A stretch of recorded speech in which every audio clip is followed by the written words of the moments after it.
Time now for our chart of the day. Joining us for that is Dashiell, contributor, Schwab Network. All right, Rachel, let's start out with what you're paying attention to when it comes to the chart for Comcast. Yeah, I'm paying attention to the critical level around $36 that we've seen that the market has shown as a significant level of support that it's touched many times over the last year. So just looking at this 1 year, 1 day chart, looking at the log scale just shows those percentage changes to help assess those larger movements. And so I think that critical level would definitely be $36 because we gapped below that as we saw yesterday. And a lot of traders may be looking for that next level of support. But for right now, in the short term, that 36 acts as new resistance.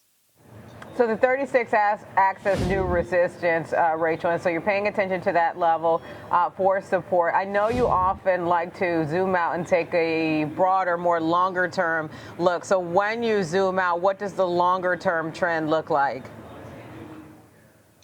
The longer term trend tells me a little bit of a different story. So on the first chart, we obviously saw we're making lower lows, lower highs in the short term, but this longer term chart tells that different story of a sideways moving trend for that longer term accumulation or distribution. So we're right now at a critical level of support in the long term from a zone from really $28 to $32.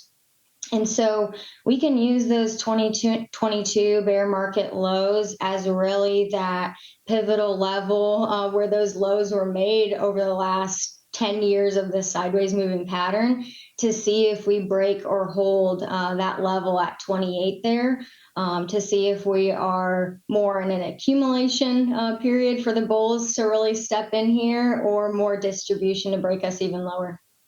Okay, that will be something that's interesting to watch, and it looks like a very different chart when you zoom out to a longer-term look. All right, Dashiell, contributor on the Schwab Network, thank you so much for a breakdown on the chart for Comcast.